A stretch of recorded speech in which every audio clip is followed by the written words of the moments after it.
11h30 sur France News Radio.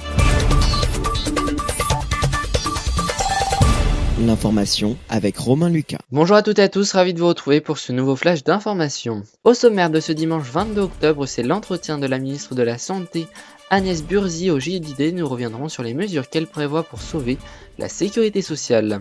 Les Catalans répondent à Madrid qui a annoncé que le gouvernement espagnol allait reprendre en main la Catalogne. Plus de détails dans ce flash. Nous reparlerons également de l'attentat qui a touché une nouvelle fois Kaboul hier, de la campagne anti-Trump lancée par un milliardaire américain et de sport avec la blessure samedi de Camille Lopez lors d'un match de rugby. Et enfin nous terminerons avec le chiffre du jour et un bref point météo. La ministre de la Santé Agnès Buzyn a détaillé dans un entretien au Journal du Dimanche publié aujourd'hui quelques axes d'économie pour, je cite, sauver la Sécu, afin de réduire de 3 milliards d'euros le déficit global de la sécurité sociale. En 2018, elle propose par exemple de favoriser l'ambulatoire, c'est-à-dire qu'un patient entre le matin aux urgences et repart dès le soir, en mutualisant les dépenses, notamment des médicaments, ou encore en réformant le financement des hôpitaux en créant des modes de tarification centrés sur la pertinence des soins. Dans cette même interview, Agnès Buzyn a également raconté avoir connu des comportements très déplacés dans le cadre de son travail. Une confession qui fait écho à celui de nombreuses femmes depuis l'affaire Weinstein. Face à la reprise en main de Madrid, la réponse catalane a plutôt eu lieu dans la rue qu'au sommet de l'exécutif régional. 450 000 personnes ont défilé dans les rues de Barcelone quand le président Carles Puigdemont a conservé une attitude prudente en ne prononçant jamais le mot indépendance dans son allocution. Rappelons que le chef du gouvernement espagnol a destitué le gouvernement catalan, ordonné le contrôle de la police et mis sous tutelle le parlement catalan. Une nouvelle attaque suicide à Kaboul a fait 15 morts ce samedi parmi les cadets de l'armée afghane. C'est la deuxième en 24 heures après celle visant une mosquée chiite qui a fait 56 morts et 55 blessés. Cela porte à plus de 200 le nombre de tués dans des attentats en Afghanistan depuis mardi. En bref, on vote au Japon aujourd'hui.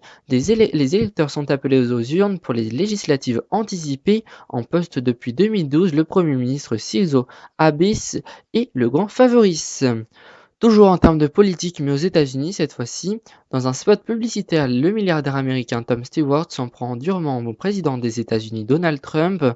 Vendredi 20 octobre, ce financier connu pour soutenir notamment à coups de millions de dollars le Parti démocrate a lancé une campagne demandant la destitution de Donald Trump. Selon lui, Donald Trump représente un véritable danger et instablement psychologiquement et à sa disposition des armes nucléaires, dit-il dans la vidéo diffusée à la télévision. Dans l'actu sportive hier, Camille Lopez s'est fracturé la cheville lors du match de Coupe d'Europe et il sera éloigné des terrains pendant 5 mois, une blessure donc très sérieuse.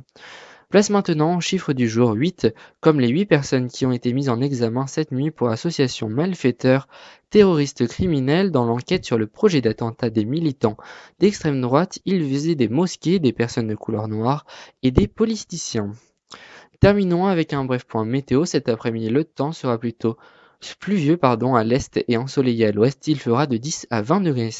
Enfin, demain lundi, la pluie sera présente sur la majorité de notre hexagone à l'exception du pourtour méditerranéen où il y aura du soleil. Côté température, elles iront de 11 à 21 degrés.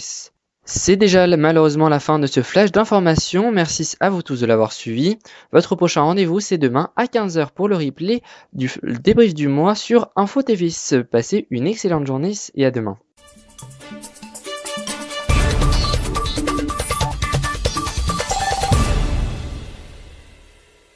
Retrouvez-moi mercredi prochain à 15h pour un nouveau numéro de Un mois, un pays consacré au beau pays qu'est l'Inde. À mercredi.